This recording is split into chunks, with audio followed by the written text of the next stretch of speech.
All right, hello everyone, and thank you for joining today's QCDR Measure Workgroup call. During today's webinar, the Centers for Medicare and Medicaid Services will provide an overview of Qualified Clinical Data Registry or QCDR measure development processes and expectations to assist with QCDR measure development for future MIPS performance periods. And after the webinar, CMS will take as many questions as time allows. So now I will turn it over to Dr. Michelle Schreiber, the Deputy Director for Quality and Value at the Center for Clinical Standards and Quality, and the Director of Quality Measurement and Value-Based Incentives Group within CMS to begin. So thank you and good afternoon. As was already said, we welcome you to the QCDR Measure Development webinar, and we will be holding an opportunity for a question and answer both by phone and by chat later. It's really a pleasure to speak with all of you today, and we look forward to continuing to move forward our MIPS program along the lines of MIPS value pathways and using the QCDRs in a meaningful way.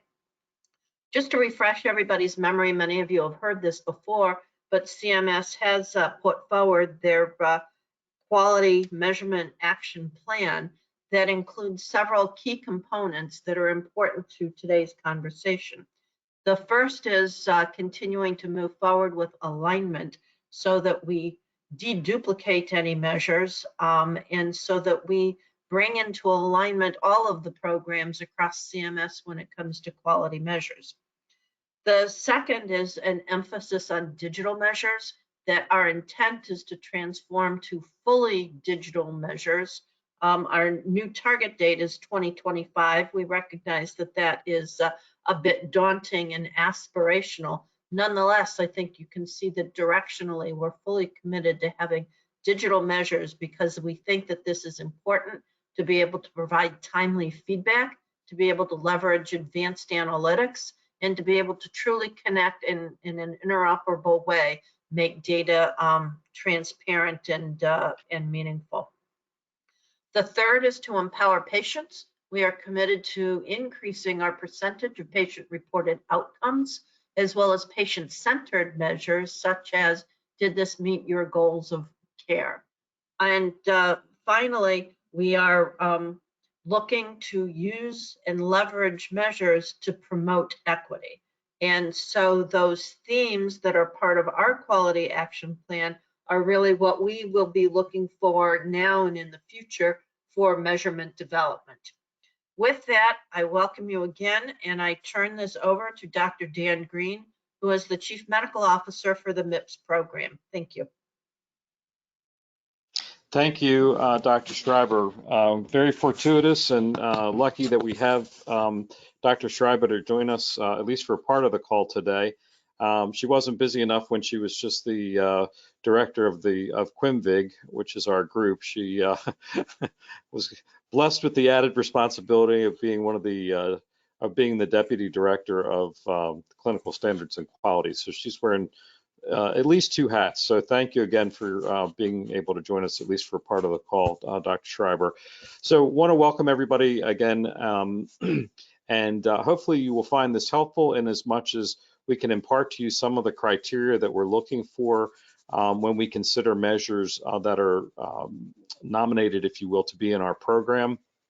We're hoping that by giving you some insight into some of our thoughts, it will cut down on the work that you do if you were planning to pursue a measure that may not fit well into the program, and at the same time allow you to focus your very, I'm sure, important resources, both time and money, in your development activities. So again, thank you for joining. I'm going to let Sharday Buchanan, who is our new co-lead for the registries and QCDRs, kick off the agenda, and then we will get into the substance of the presentation. Sharday, and next slide, please. Thanks, Dr. Green. As Dr. Green stated, I am the new co-lead along with Dr. Green, as Dr. Green stated. So for disclaimer, this presentation was prepared as a tool to assist providers and is not intended to grant rights or impose obligations, although every reasonable effort has been made to assure the accuracy of the information within these pages The ultimate responsibility for the correct submission of claims and response to any remittance advice lies with the provider of services. This publication is a general summary that explains certain aspects of the Medicare program, but is not a legal document. The official Medicare program provisions are contained in the relevant laws, regulations, and rulings. Medicare policy changes frequently, and links to source documents have been provided within the document for your reference.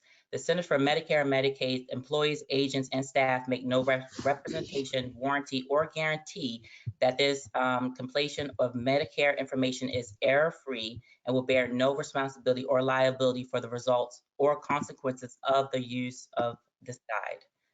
Next slide.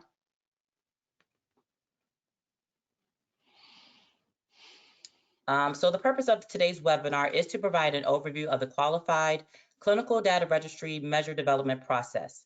This will include QCDR measure basics, tips for successful submission, measure testing, and additional QCDR measure requirements for the upcoming 2022 self-nomination. In addition, we will be looking ahead to the future of the Merit-Based Incentive Payment System, or MIPS. To wrap up the presentation, we will provide a set of resources available for you to use, as well as hold a question and answer session. We ask that you keep your questions focused on QCDR or QCDR measure related items. Any other MIPS related policy questions, etc., will be deferred. For additional MIPS program guidance or additional topics outside of what we cover in this work group, we ask that you please refer to the Quality Payment Program Resource Library or submit these questions to the QPP Service Center. I will now turn it over to Stacey Sams of the PIMS team to begin our presentation. Thank you, Sade. Next slide, please.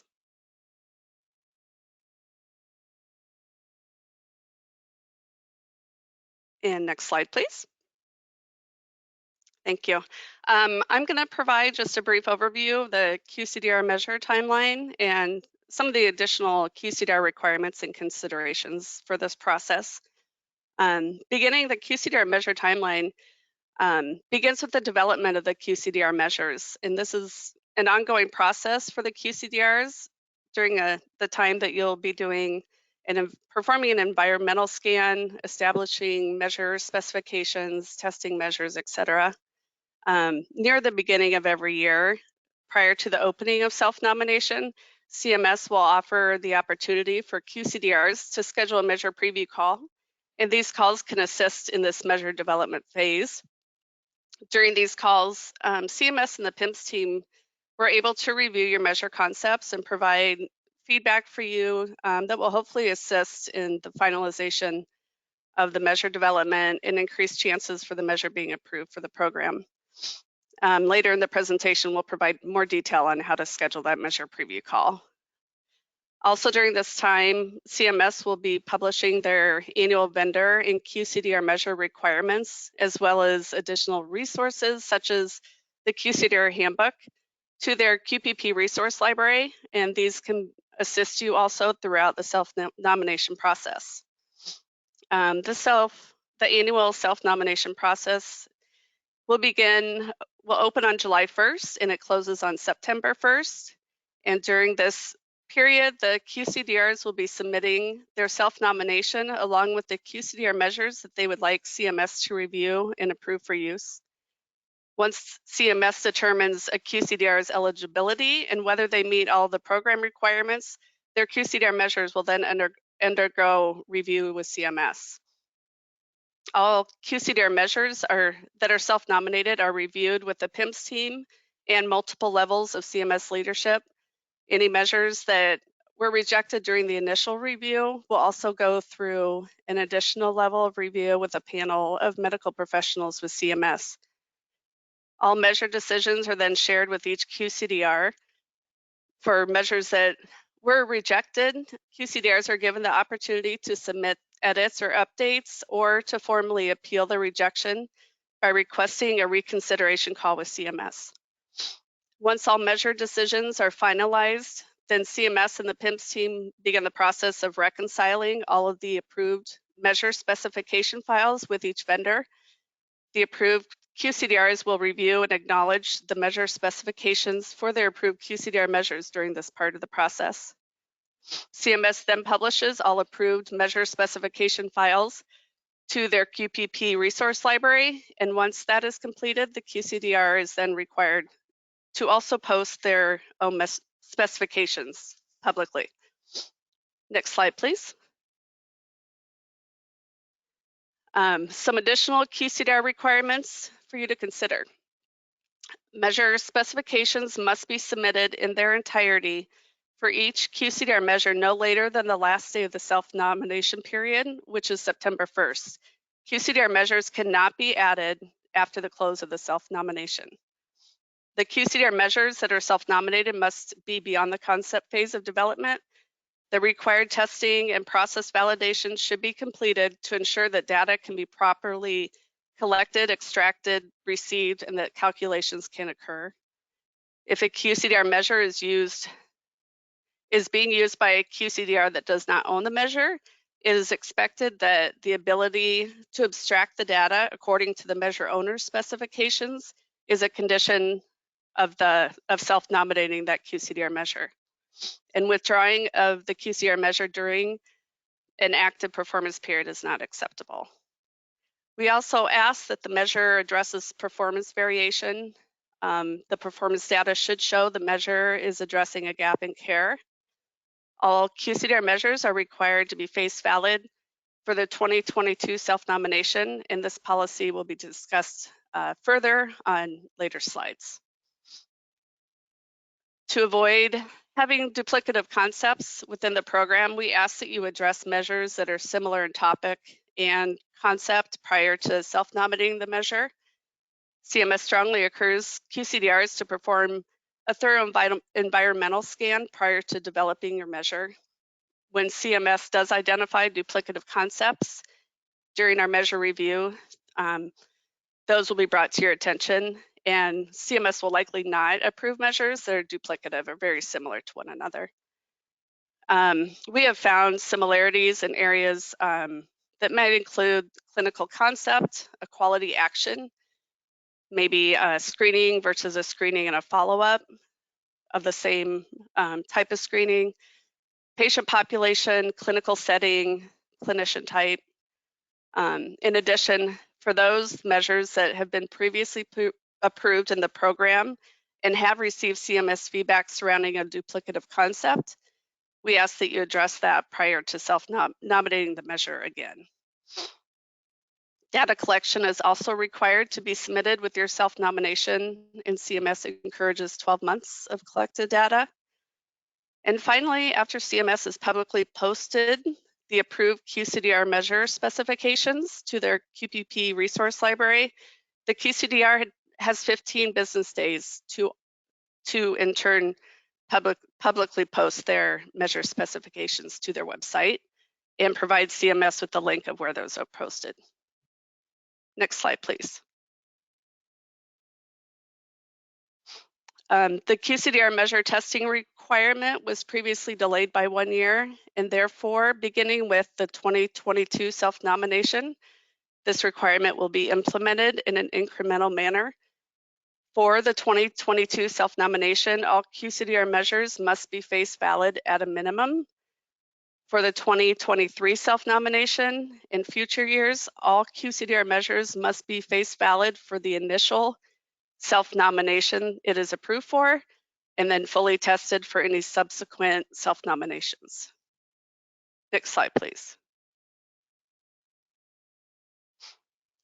As was implemented in the 2021 self-nomination, QCDRs must link their QCDR measures as feasible to at least one of the following: a cost measure, improvement activity, or an MVP.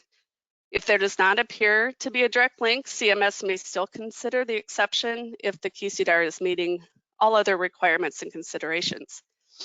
We ask that you include the linkage or the rationale for there not being a direct link in your self-nomination for each QCDR measure.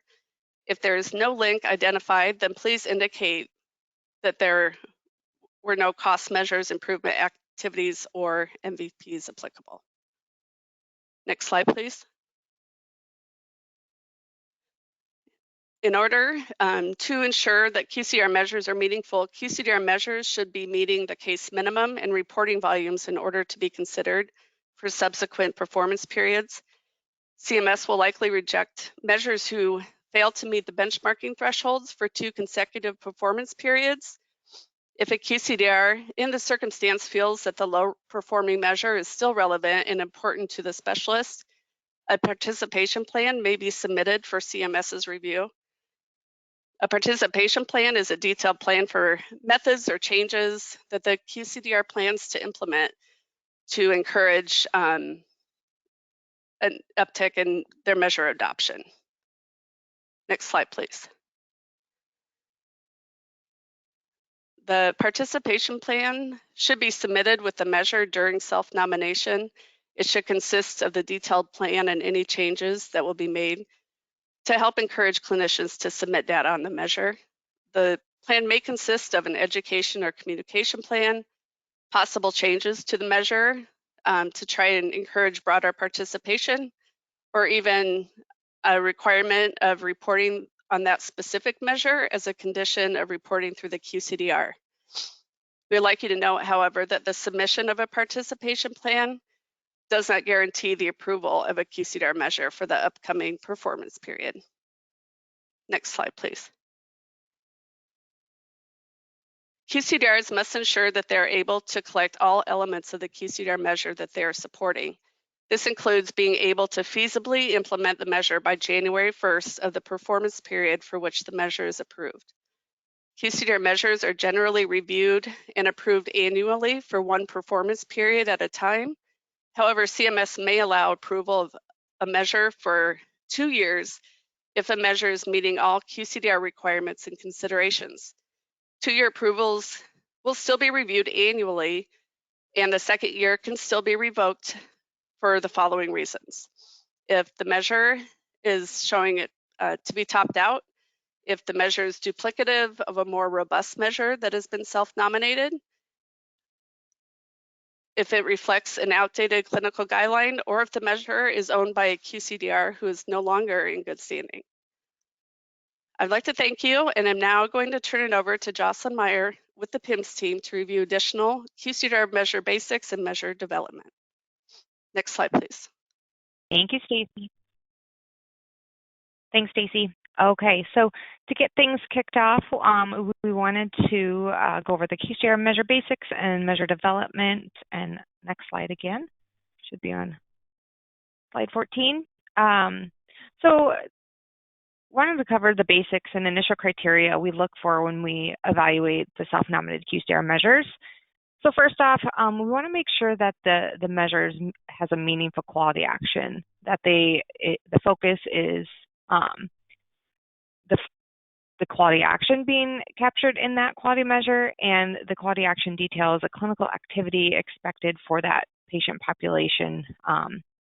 And then also, I'm sure everybody is aware that CMS is really driving to implement more outcome-based measures. So the quality activity should address a health status change resulting from the care, and that could be desirable or adverse, otherwise like a complication, and not the process of care.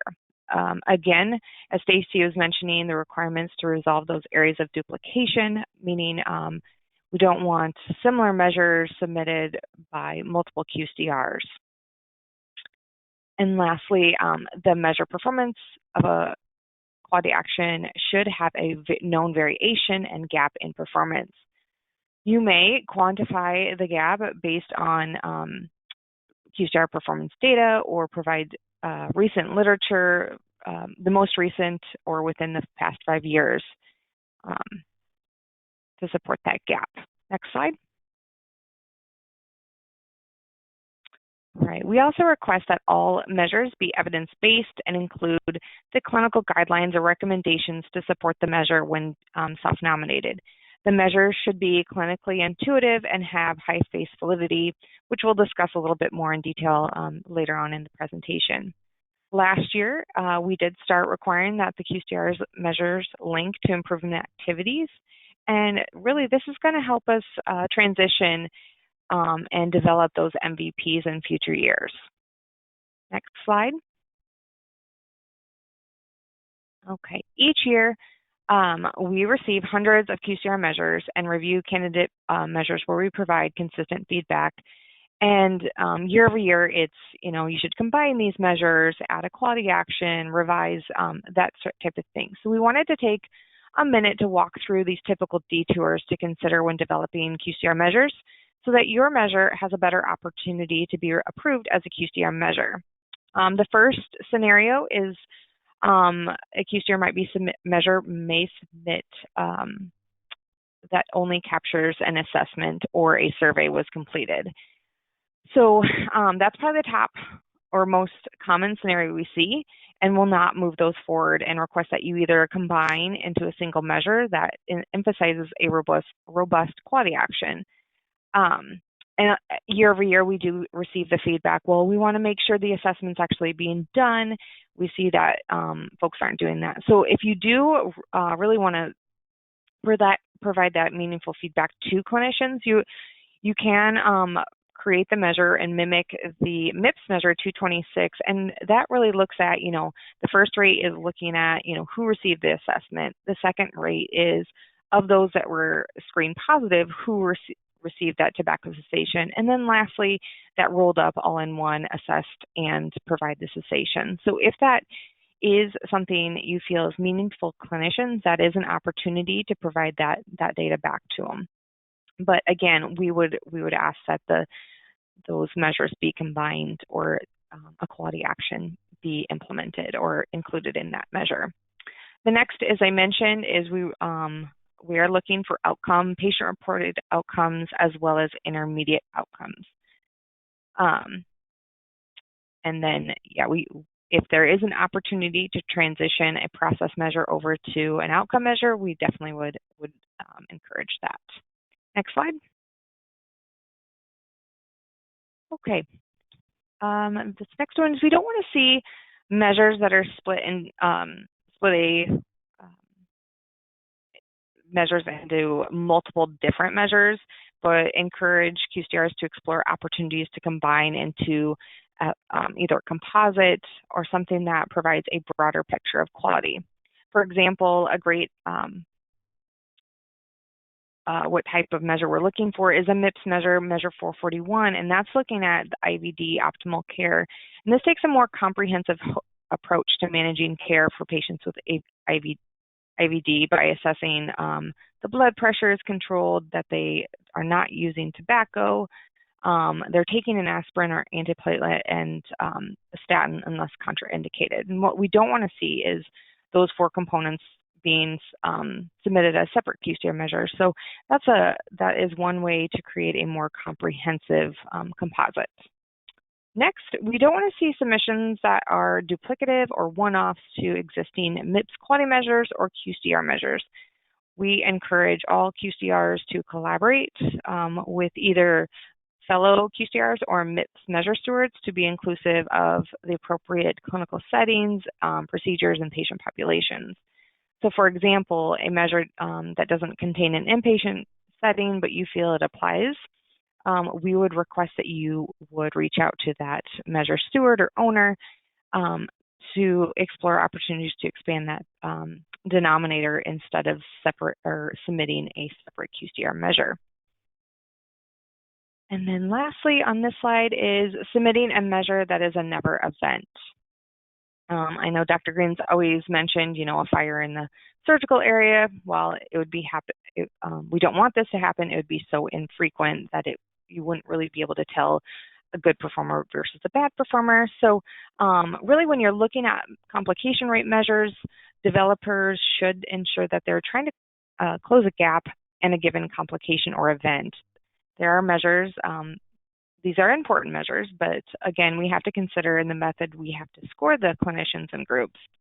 If there's a less than a percentage separating the top performer from the bottom, it's hard to distinguish whether one clinician or group is doing significantly better. All right, next slide. As the QCR measures are submitted, we do look at the burden and they may pose to a clinician or a group, and encourage when developing a measure, you would take that in consideration as well. And especially leveraging those digital tools or any opportunity to implement within an EHR to reduce burden is appreciated. The next one is looking at your measure to ensure there's no unintended consequences. We have received measures attempting to assess the cost resource use, but inadvertently, it also encouraged clinicians to deprive oncology patients with shortness of breath from palliative oxygen therapy. So wanting to make sure that those considerations are taken. We do not want to hurt our patients in that way. So, and then lastly, of the do's and don'ts, we don't want to see measures assessing a standard of care or just considered low bar. This relates back to consideration of how we score within MIPS, and if there's really a very small gap, it's hard to differentiate between performance among clinicians, and measures should ensure a performance gap exists through testing and investigate any opportunity to revise the measure to include a more comprehensive and robust quality action. So again, going back to that composite or a more comprehensive care may establish that gap you're looking for. All right, next slide. Okay, we'll hit upon the duplicative concepts a little bit more. Prior to self-nominating a measure, we encourage you to review existing MIPS measures and QCDR measures. These are all published on the QPP website. And just to make sure you're not duplicating measure development efforts, you can also see what CMS has in its pipeline by reviewing the MUC list as well as the measure development plan. Also, that is on the CMS website. In addition, you may want to reach out to QCDRs that specialize in a specific field to collaborate and ensure you both are not working on similar measure concepts. In doing so, we aim to reduce burden, improve scientific viability, and increase measure importance. Integrating similar concepts into one QCDR measure supports comparison across a larger cohort and increases the likelihood of a benchmark. And I'm sure if any active QCDR measures or active QCRs, you can attest that clinicians and groups are more likely to submit a QCDR measure when it has a benchmark. So things to consider there. Next slide. If a new QCDR measure is duplicative of existing, CMS will likely not approve that duplicative measure and either suggest that a QCDR obtain permission to use the existing measure or address the areas of duplication if not completed. CMS and contractors will review all similar measures during self-nomination and approve the more robust measure. And when we look at that, it's not just the quality action. We're also looking at, is it a broader measure? Does it have more appropriate denominator exclusions or exceptions, that type of thing? So is it more intuitive? So a lot of different considerations are reviewed when making that determination. Under special circumstances, duplicative measures may be approved for 1 year under the condition that QCDRs involved will address the area of duplication for the subsequent self-nomination. Next slide. All right. As mentioned in the do's and don'ts portion of this presentation, CMS is looking to move towards outcome-based measures, and we've provided a list of measure types that are preferred below or on your screen here. But we also want to just take a minute to voice or to request any measures that really incorporate the patient voice would be strongly encouraged to be submitted. And this is just to ensure that we're including the patients when they are making decisions in their own healthcare. So those patient voice measures, it could be shared decision making, patient experience, things like that, patient-reported outcomes. So when developing measures, try and incorporate that patient voice as much as possible as well. Next slide. All right, we got through that section, and now we'll go into the QCDR measure review tips for a successful submission. Next slide. All right, each year we encounter some similar hurdles and thought providing a few tips for successful submission may be beneficial. First, we request that you review all components of the measure prior to self-nominating. This includes both new and existing. This is the time for any adjustments to the measure as we limit, once self-nomination closes, we limit the changes that can occur. So at that time, it'd just be minor grammar and spelling updates after that measure review. However, we do encourage a preliminary spell check prior to self-nomination. Just a reminder, these are public-facing documents, so we don't want, each year we have to go through a lot of QA to fix those errors as they're self-nominated. We also want to remind you that you must self-nominate the QCDR measures prior to self-nomination close. I think every year we have folks contact us after the approval process trying to add someone else's QCDR measures, and this is not permitted. So you are able to submit up to 30 QCDR measures prior to self-nomination. Okay, next slide. There is always some confusion about the performance rates, so we included this again this year. So you have a couple different options when you have a multiple performance or a stratified measure. You can either choose to submit one performance rate. This requires the performance data to be aggregated by the QCDR prior to submission. There's also another option to submit multiple performance rates, and indicate how to calculate the overall performance rate. So for example, do you want those rates to be weighted or a simple average? And you would submit all that measure data at the strata level for then the CMS to aggregate and determine the overall score. And lastly, you are able to submit an overall performance rate as one of the listed performance rates. So you would continue to submit the data at the strata level, but then also aggregate into the overall prior to submission as well. So a couple different options when making those decisions. Next slide. And Stacy did touch upon this again a little bit, but we'll go through it once very briefly. But QCDR measures must be owned or co-owned by a QCDR. So if you go to borrow a QCDR measure, but they're no longer participating as a QCDR, you have a few options. The inactive QCDR measure owner could transfer the measure ownership or rights to an active MIPS-approved QCDR that is able to continue to support the measure for the MIPS performance period, or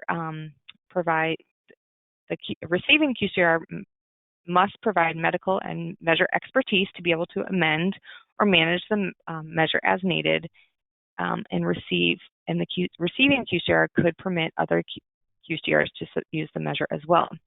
If the QCDR would like to submit on a QCDR measure that is owned by another QCDR, they must have permission from the QCDR measure owner. Again, we don't really get into the middle of these agreements of the different parties, but would expect this to be sorted out prior to self-nomination. Permission must be granted at the time of self-nomination, so the QCDR borrowing the QCDR measure can include any written proof of permission during the self-nomination process. Next slide. All right, new measure IDs. So vendors, we request that they do not assign their own measure IDs to new or approved QCDR measures. These are assigned systematically during the specification approval process by CMS.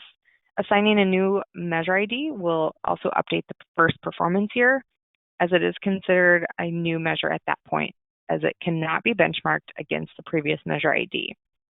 During the measure review process, our team evaluates any changes to the measure and determine how it would impact performance. We also request that QCDRs provide input on this process as well. Examples of new IDs, it could be anywhere from changing from an inverse to a non-inverse measure. Maybe you had a continuous variable measure and transition that over to a proportional, things like that. Would require a new benchmark if a measure was not risk adjusted and you're adding that risk adjustment, that would need a new benchmark. So things to consider there. As we move on to the next slide, we'll go into the QCDR measure testing.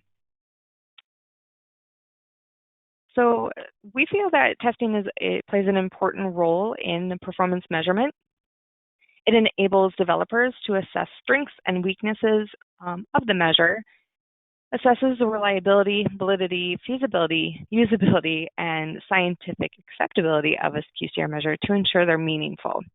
Testing is a fundamental in reducing the reporting burden on providers by ensuring their effort is not wasted in collecting measures that are not feasible or informative. Each year, we always come into this scenario where we approve a measure, then come to find out it cannot be abstracted or is not producing meaningful performance data. So that really lays burden onto the clinicians where we're trying to avoid that. Testing is an iterative process conducted concurrently with measure specification development, and it provides an opportunity to refine draft measure specifications before they're implemented that will yield more accurate and consistent data. Next slide. So as you get started in testing, alpha testing would be more of the high level and encouraged to assess prior to maybe a QCDR measure preview call to determine if the concept is even feasible, and then we could provide feedback whether we would be on board with that kind of measure, that type of thing, and then you can dive into the more involved, comprehensive beta testing. So you have, and then we'll make sure or we will provide feedback to determine whether the likelihood of that measure would be approved. And that reliability and validity testing would be completed at that point. So next slide there. All right. So measure reliability or the precision evaluates whether the measure data elements that are extracted over time produce the same results a high proportion of the time when assessed on the same population in the same time period, and or the measure score is precise. It refers to the reproducibility of the same result from a repeated measure. The lack of provision demonstrates random error within a measure. So starting with the 2023 self-nomination, existing QCDR measures must be tested at the time of submission. So this includes reliability testings to ensure they can reproduce results. And this can be demonstrated by the signal-to-noise ratio. We also require that a measure is valid and accurately represents the concept that's the intended use.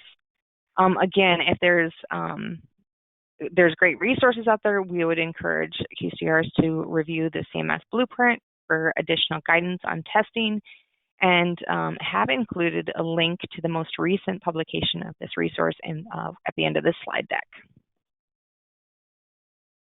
Next slide. Right, measure validity ensures that the measure accurately represents a concept being evaluated and achieves the purpose for which it's intended. So in 2022, we would require that face validity be completed prior to self-nomination, and then subsequently the complete reliability and validity testing. Next slide, we'll dive in a little bit deeper into the face validity testing. So as Stacy mentioned, and we've went over a few times, that we'll be required to complete face validity testing for this upcoming self-nomination. And then to be approved for 2023 and future years, a QCDR must be face validated for the initial year, and then fully tested for any subsequent. So as described in the blueprint, face validity is the extent to which a measure appears to reflect what it is supposed to be measure at face value. It is subjective. It is a subjective assessment by experts about whether the measure reflects its intended assessment. Face validity for a quality measure may be adequate if accomplished through a systematic and transparent process by a panel of identified experts, when there is recording of a formal rating of the validity and is appropriately aggregated. Next slide. Okay, in testing, there could be some obstacles that you may need to overcome. So when you're developing measures, measure complexity may make the measure more susceptible to varying data field interpretation by different fields. So you just want to make sure that measures are written to, with those details ironed out, and while small errors within the specification may not seem like a big deal, we expect that all of these aspects of the measure be checked to ensure validity and reproducibility. And then also the validity threats, in addition to unreliability, some of the measure specifications and data can affect the validity and conclusions. So some of those threats could be the patients excluded from measurement, differences within patient mix for outcome resource use measures, measure scores generated from multiple data sources, and multiple measure specifications. And then again, missing data and non-response. Next slide. All right, and then measure feasibility. Ideally, this is performed very early on in measure development process after identification of the required data for measure calculation and before the specification is finalized. The goal of this feasibility is to ensure that the required data is available and retrievable without undue burden, and developers can collect data and process it for performance measurement. Information can be attained when assessing measured validity and of data elements using systematic surveys and conducting focus groups. Next slide. The National Quality Forum, or NQF, CMS collaborates with during the MIPS measure evaluation, not so much with the QCR, but they also evaluate the scientific acceptability measures, or agree that scientific acceptability measures should be both reliable and valid. So for new measures, demonstration of face validity of the measure score as an indicator of quality is allowed, which aligns with the incremental approach to testing that CMS has taken. NQF is not prescriptive about how empirical measure testing is done. Similarly, NQF does not set minimum thresholds for the reliability or validity testing results. Reliability and validity must be demonstrated for the measure as specified, and that includes both the data source and the level of analysis. NQF allows testing at either the data element level, using patient level data, or at the performance measure score, using the data that has been aggregated across providers. When evaluating the testing results, the method of testing, the data used for testing often from a sample and results from a testing must be considered. Next slide. So this is not a requirement. We just wanted to put this in here as consideration or as a resource, but if you are working on ECQMs, we provided information on the measure authoring tool, which allows measure developers to author ECQMs using the CQL and the QDM. And also provided information on Bonnie, which allows virtual testing environment application with realistic patient data. Next slide. All right, looking ahead. So we are looking to, and I think Dr. Schreiber touched upon this a little bit in the beginning, but we're looking for ways to reduce reporting burden for the eligible clinicians and groups, and whether that be collecting quality measures by administrative claims. And this differs from the Medicare Part B, as clinicians and groups don't have to submit anything to CMS, but they're completely pulled from the admin claims database. And then also using digital quality measures, so EHRs, are they using digital tools to reduce the clinician burden? Again, we're trying to reduce burden by aligning measures across programs. So CMS recently updated the core Quality Measures Collaborative, this measure list, and then also emphasize implementing quality measures that align across similar programs across the agency. And then lastly, the integration of new data interoperability with the FAST Healthcare Interoperability Resources, otherwise known as FHIR, but we can go with the next slide because that details that a little bit more. So FHIR is a data interoperability standard developed by HL7 International for the purpose of exchanging healthcare information electronically. FHIR combines a simple framework of building blocks or data elements with the latest web technology to standardize the way healthcare data is represented and shared. It is flexible enough to be used across a variety of EHRs and other healthcare exchange platforms, as well as accommodate complex healthcare data needs. So not a requirement at this point, but just, again, looking ahead to the future of quality measurement. Next slide. And looking to transition to the MIPS value pathways, or MVPs. MIPS, or CMS, is trying to create a more cohesive participation experience by connecting activities and measures from all the different performance categories, and really transition MIPS into a more focused on value and quality, as well as reducing the burden on the clinicians. So what impact will the transition to MVPs have on QCDR measures?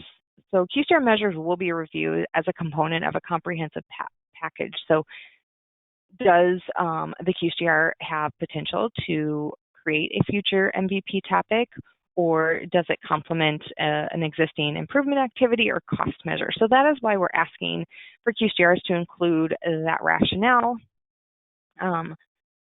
when self-nominating. And this also will create a streamlined approach to MIPS reporting. Next slide. All right, there is a little bit of more stringent requirements for a QCDR measure to be included in an MVP. It must be fully tested, so reliable, feasible, and valid, as to not inadvertently cause a clinician or a group an issue with submission, calculation, and scoring of a given measure.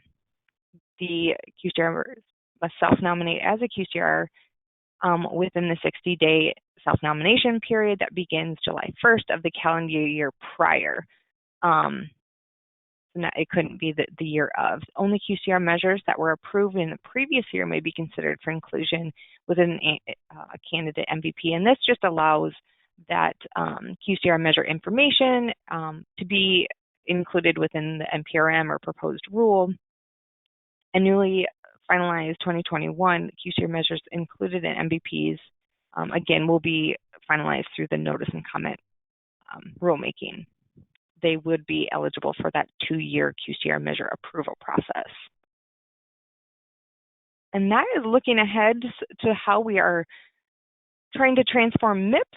But with that, we can go to the next slide, where I will hand it off to Marla Throckmorton to go over some resources in the measure preview process. Thanks, Jocelyn. So as you can tell from all the slides previous, we refer to a lot of resource documents and want to make sure that you know where you can access those to look at the original source. One of the things that we do strongly encourage the QCDRs to take advantage of is a QCDR measure concept preview call.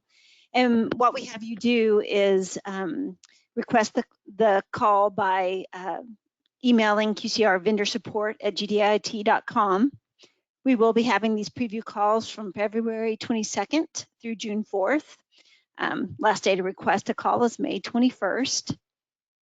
And we would like in the email for you to include multiple dates of availability over a 2-week period, include names and email addresses of all those you would like to attend, and then at least a week before your call, we would like that you send us a single Word or Excel document with all of the all of the measures to be reviewed.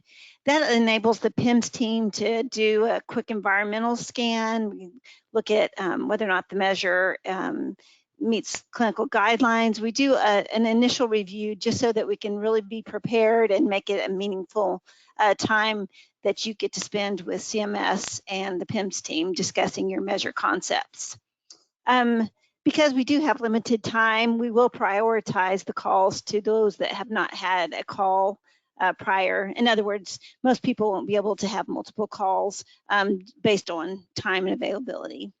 And just a last note is that no measure decisions can be made on these calls, because at the time of the call, we only have the information regarding your specific measure and may not know of other measures that are being self-nominated by other QCDRs that may have like a similar topic or have areas of duplication, so that we can just really give you feedback based on your specific measure. Next slide, please. This first resource, which is really large, we pretty much call it the physician fee schedule or the final rule.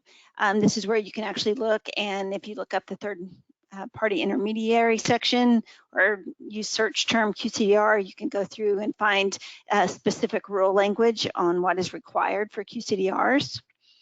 We also ask you to refer to the blueprint for the CMS Measures Management System. It's a wealth of information. They also have a lot of supplemental materials as well. So if you're on the cms.gov website, you can look and see that there's a number of different specific, like measure testing. There's just a number of different supplemental materials as well, in addition to the main blueprint, which is currently at version 16.0. Next slide, please. The National Quality Forum measure evaluation criteria. Jocelyn spoke to the NQF and how you can use that to help determine. It's a good framework on which to determine the feasibility and of your measures. The measure development plan and annual reports are here again at cms.gov. The measure management system does have some good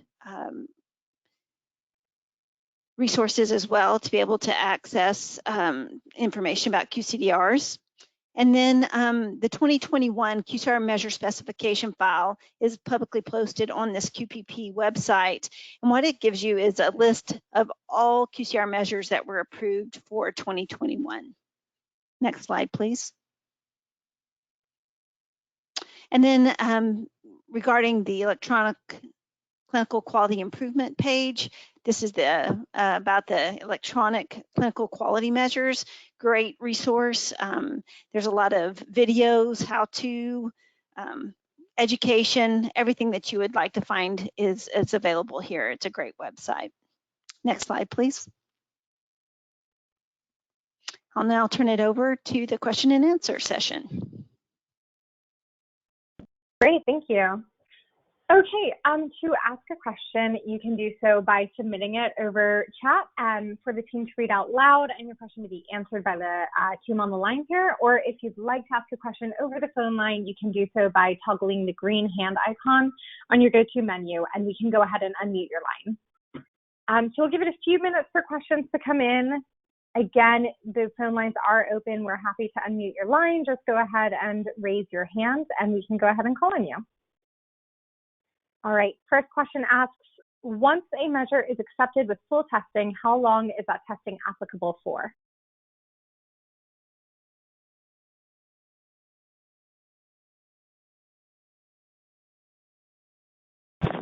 Yeah, so I think any, oh, go ahead.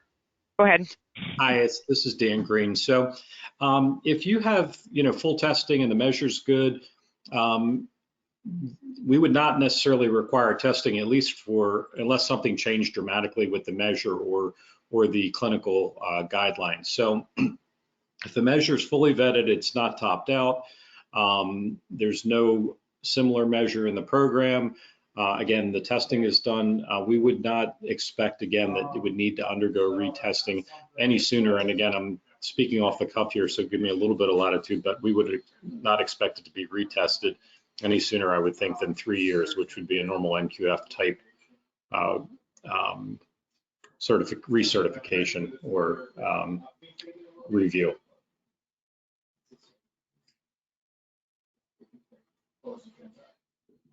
Great, thank you.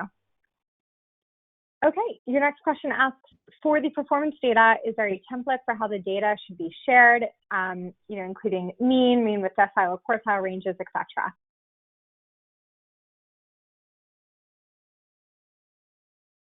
I can take this one.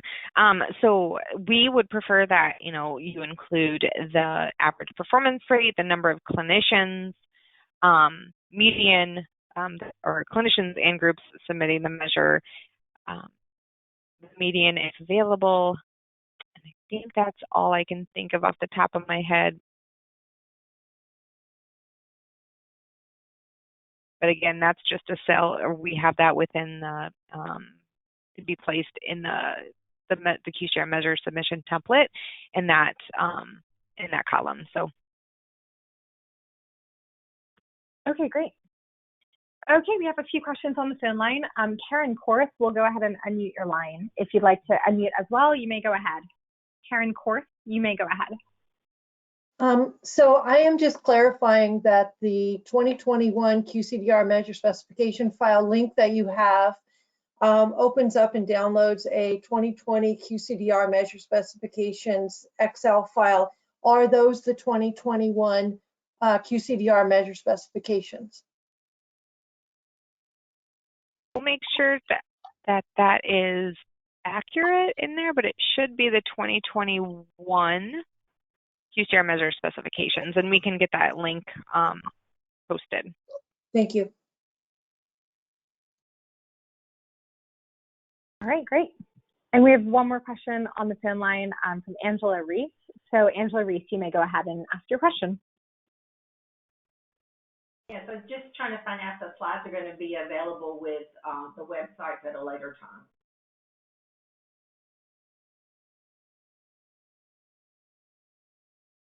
Jocelyn or somebody, can you repeat the question? I couldn't hear it, at least.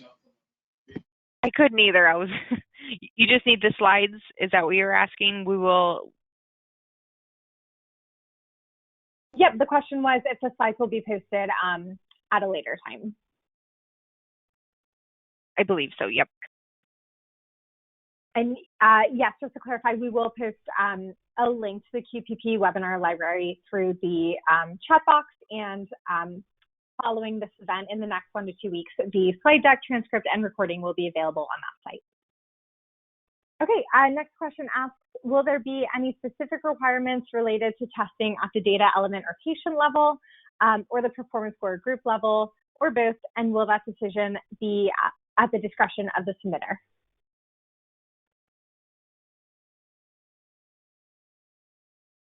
Ideally, the testing would be done at the level in which the measure is intended to be submitted. So in other words, there's some measures that are, and few, but that are really geared more toward the group level. In the past, I know we've approved measures, some measures for group reporting only. If that were the case, obviously we would want to test it at the group level. If you expect individual clinicians to report it, obviously that would be the preferable way for the testing to have occurred.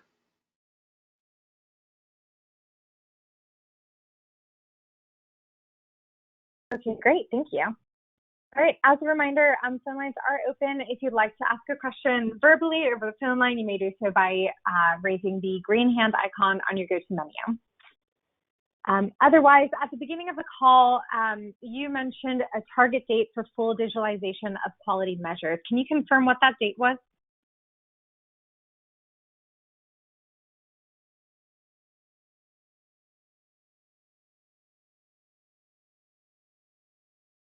I believe that was a year that was given. It was 2025, and that's a goal. It's something that we're aiming for, not set in stone, but it's an aggressive goal that we have in place. Great, thank you. All right, next, for de novo measures that are currently undergoing testing, but currently part of our QCDR, what supporting information or use data would you like included with the self-nomination?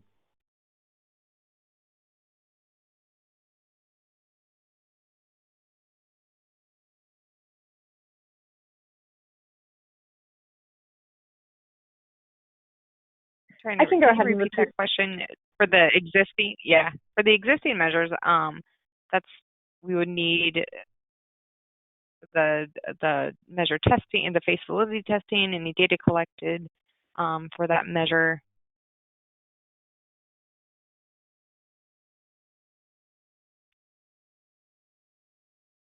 Okay, yes, it asks for de novo measures that are currently undergoing testing. What part, what supporting information or use data would need to be included with the self-nomination? Was that everything? Yeah, and I mean, obviously, any changes to the measure specifications, guidelines, things like that, same requirements that have occurred in the past.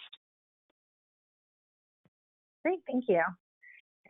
Okay, next, does the QCDR measure approved in a previous year have to be approved based on full testing and not just face validity testing in order to be included in a candidate MVP?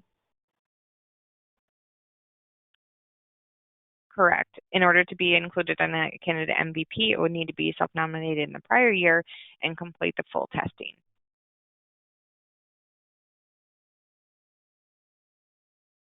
Okay, great.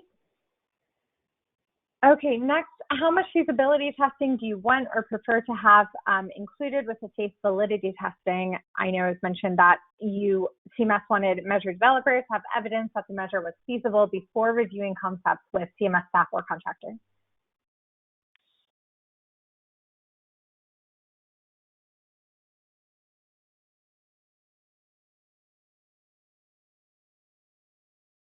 I'm Dr. not Green, sure. do you have anything? I know. Yeah. Yeah, go ahead. I was going to say, I'm not 100% sure I understand the question, so feel free, Jocelyn, to add to it. I mean, you know, my initial knee-jerk reaction would be, well, obviously the measure has to be collectible and usable by clinicians, you know, for it to be implemented in the program. Sorry, my dog is talking. But go ahead, Jocelyn, if you have something else to add. No, I think that the biggest thing is just to make sure that there's the pieces of the puzzle to make the quality measure. Sure. Okay, and we have a question on the phone line from Rebecca Swain-Eng. So Rebecca, will go ahead and unmute your line and you may ask your question. Great. This is Rebecca Swain-Eng. Thank you, Dr. Green. I just asked that question about feasibility testing in conjunction with face validity testing and wondering if you had any specific requirements for how you want that documented to demonstrate that it's feasible. So for example, with ECQMs, do you just want that the data elements are available and the value sets are available? Or do you want more formal feasibility testing that we might see similar kind of farther along with beta testing versus just initial testing? I mean, look, ideally it would have, you know, some beta testing. I mean, it would be great at least, you know, having the data elements available, but having clinicians be able to gather or, you know, use them obviously is that much better, because then we're, not only us, but you guys are more certain that the measure can not only be collected, but doesn't have any unintended consequences or, you know, people not being counted for, you know, actually providing the quality action or the outcome that the measure is looking for. You know, I can't think of off the top of my head, but there are instances where sometimes it seems pretty intuitive that this should work out, but you know, when actually tried, there's some unintended consequences. Jocelyn, I don't know if you have anything to add to that, or Sophia, or Sharday, Michelle. Didn't mean to exclude you. Just one other question. Did you want to include any other sort of estimation of like the barrier for implementation in practice, or is that something an ideal world we include, but potentially not necessary for with the 2022 self-nomination? So it's not critical, but if you do know that there are some issues that, you know, may be impediments to adoption or use by your clinicians, you know, we would love to know that information, you know, perhaps in some sort of narrative. Hey, you know, be on the lookout. This could be affected by X, Y, or Z. Even if it's something like telehealth or obviously on everybody's mind more recently, the pandemic, for example. Thank you.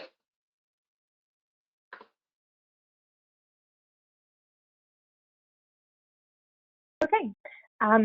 We do have time for a few more questions, so if you'd like to ask a question, please submit it to the chat box, or of course, you can go ahead and raise your hand to ask a question over the phone line. Next question asks, the measure specification is, can you please confirm that the measure specification file is version 4.0 of the 2020 QCDR measure specs, or are they current for 2021? And I believe Stacy just sent out a link to clarify that. I did. I just updated the link, so that should take you to the 2021 QCDR measure specifications. Great, thank you.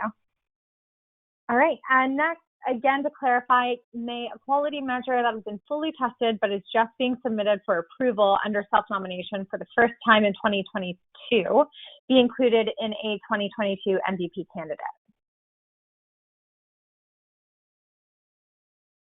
Sophia, can you answer that one? So Oh, sorry, Stacy. I think Jocelyn, do you want to start it? I'll jump in. yeah, I see it. Okay, so if it was self-nominated initially for this upcoming 2022 self-nomination, the first time it'd be eligible for MVP would be 2023 because it has to be approved the year prior.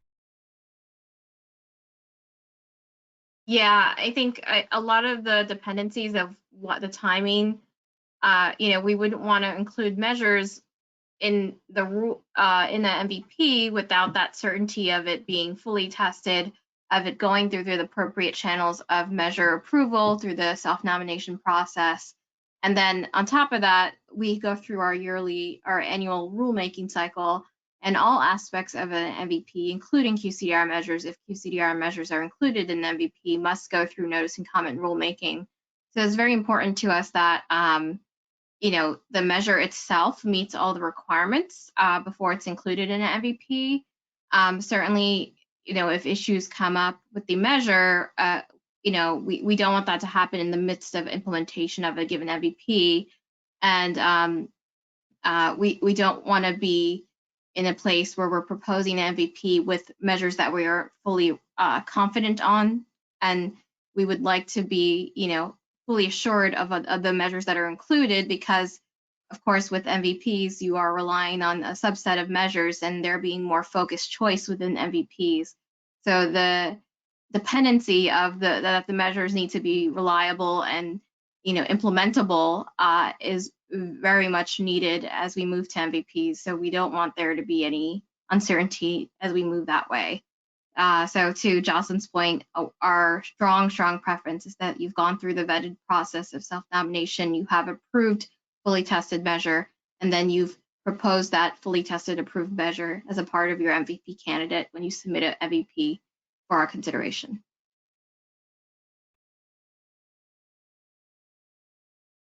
Great, thank you. Okay, next question, and again, we do have a few more minutes left for questions, so please feel free to submit any questions that you still have over the chat box now to be read out loud. Otherwise, we're on to some of our final questions here.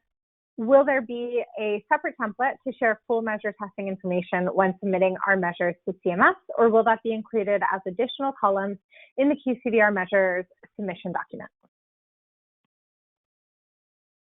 Yeah, those additional columns are going to be within the self-nomination when you self-nominate the form, and there will not be a separate document for that. Okay, great. Thank you for clarifying. Okay, we will give it a few more moments for any final questions to come in before we go ahead and conclude. Again, please feel free to submit over the chat box, or you can go ahead and raise your hand right now.